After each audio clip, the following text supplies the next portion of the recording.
Ahora, y como punto central del lanzamiento de este libro, el doctor Pablo Uribe Ricaurte va a hablarnos de cuentos para cuando sale la luna. Bienvenido.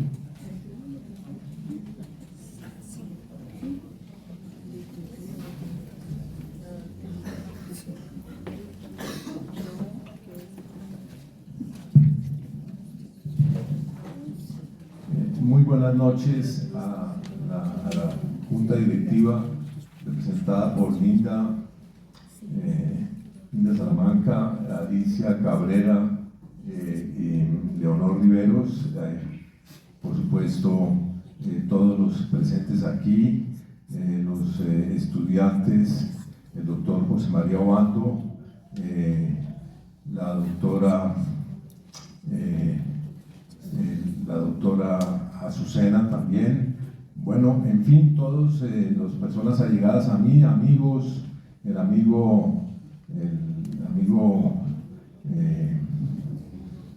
amigos aquí cercanos que veo que en este momento me tocaría ponerme los anteojos, sí, me quito, entonces no tengo palabras para expresar el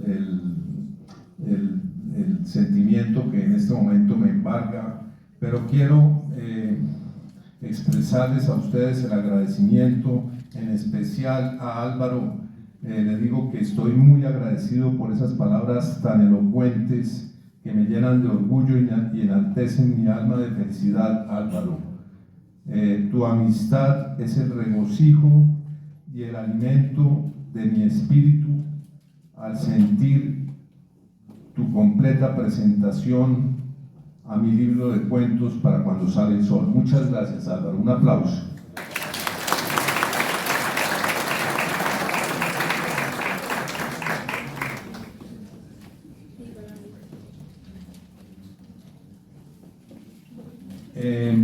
Pues bueno, yo quería decirles lo siguiente. Yo tenía preparado, pues Álvaro se me adelantó en 3 cuentos, afortunadamente solamente fueron 3 cuentos, entonces ya les voy a adelantar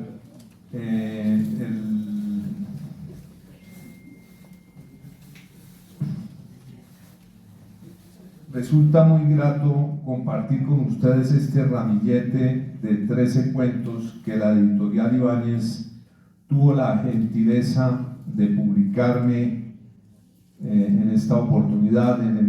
La publicación fue recientemente, precisamente a comienzos en la segunda semana del mes de agosto, reciente publicación. La mayoría de escritos en época, los escritos originales fueron escritos en la época de la pandemia y se fueron reuniendo y la publicación se llevó a cabo después de mucho tiempo, después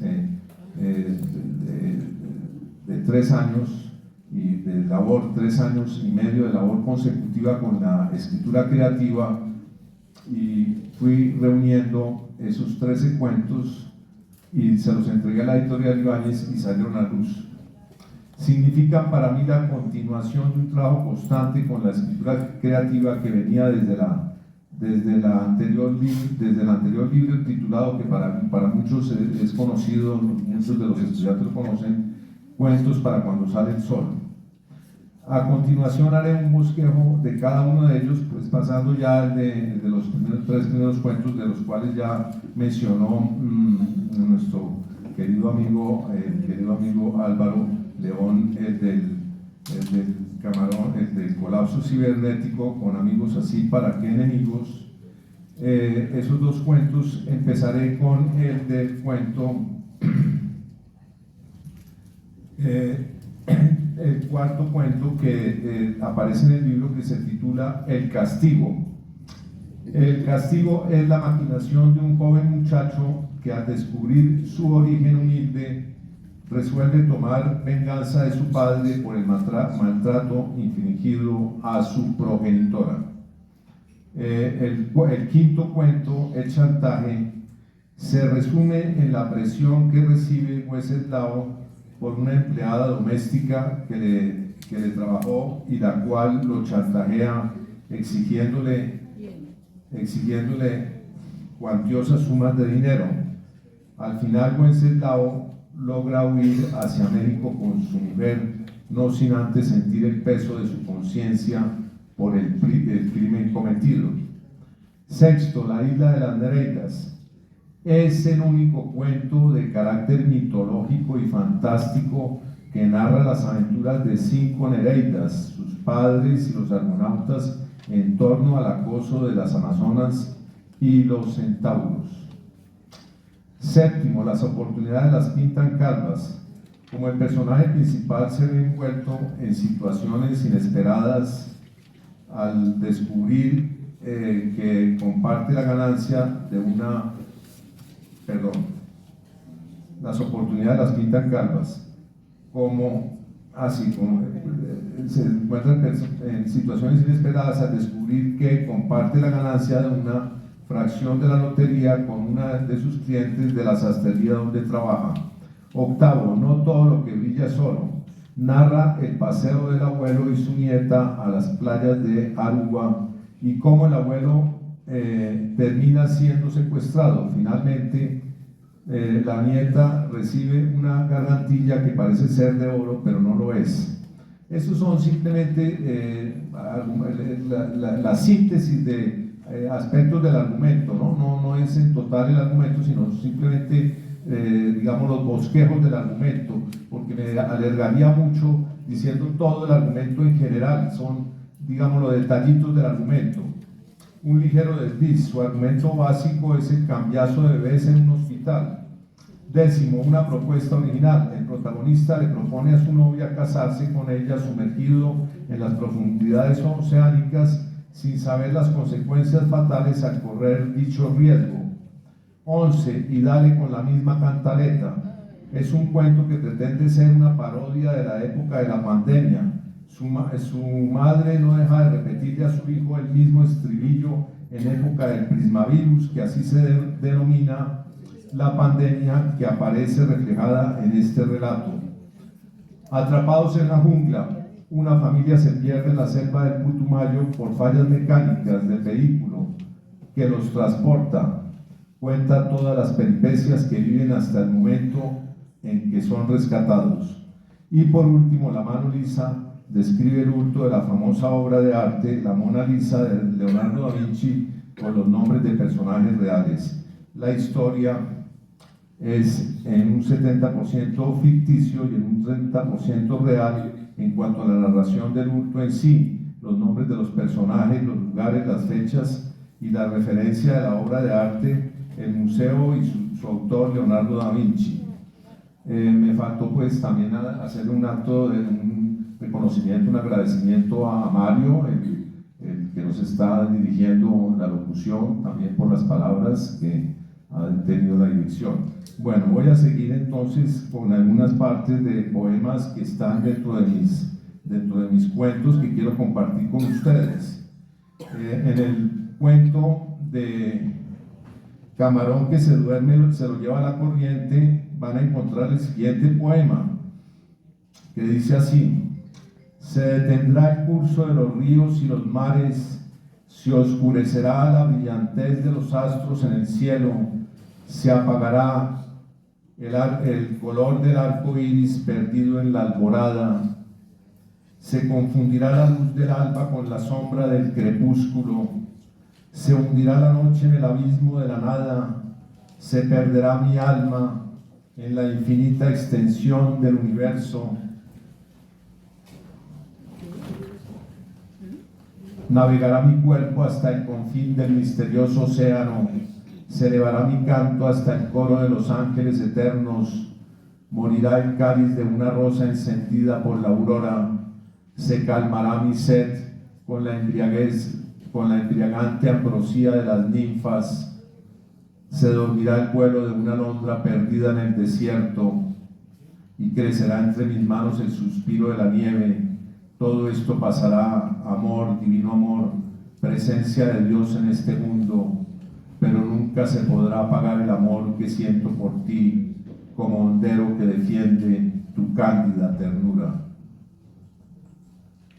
Tomado de otros cuentos, continúo con del cuento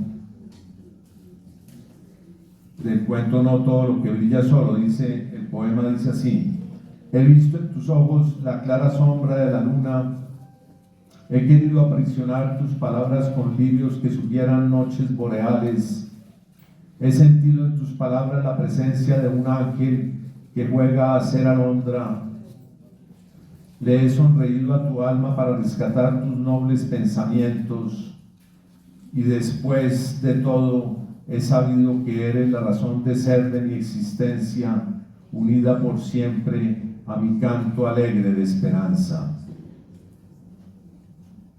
Y sigue en el próximo cuento, dice en el cuento titulado Y dale con la misma cantaleta, dice: podrá detenerse el curso de los ríos y apagarse el sol y las estrellas, dejar de dar la tierra sus cosechas y callar el viento en primavera, quedar el cielo sin las nubes y no brillar el alba entre las rosas, amanecer los parques sin sus aves y madrugar sin árboles frondosos, navegar por siempre a la deriva y sentir el amargo fracaso en la derrota. Todo esto pasará, amor, divino amor, en la espesura, pero nunca se detendrá la fuerza del amor que siento hacia ti. Y por último, este último poema, también del cuento, del mismo cuento, una propuesta original, del otro cuento de una propuesta original, otro cuento, dice así: siento el llamado del campo en medio del incesante ajetreo del cuento Y dale con la misma cantaleta. Siento el llamado del campo en medio del incesante ajetreo de esta selva del cemento y asfalto. Iré a contemplar hermosos paisajes rodeados de hiedra virgen y azucenas, el armonioso cantar de los jilgueros y el sosegado murmullo del riachuelo me acompañarán en este paisaje de remanso. Escucharé el mugido de las vacas, el brioso trote de indómitos corceles, el susurrar del viento tras los sauces, el ladrido de los perros al despertar del aura, el balido de ovejas extraviadas y el trinar de ruiseñores y azulejos. Allí donde se observa un paisaje resguardado por un arco iris perdido en la espesura, te espero, oh amor, en el jardín de mis ensueños. Hasta aquí entonces la presentación de mi obra literaria. Quiero agradecer también la presencia de mi gran amigo Gabriel Eduardo Cortés, que se encuentra en este momento, y a ustedes muy agradecidos, a todos ustedes, muchísimas gracias a todos, muy amables. Muchas gracias.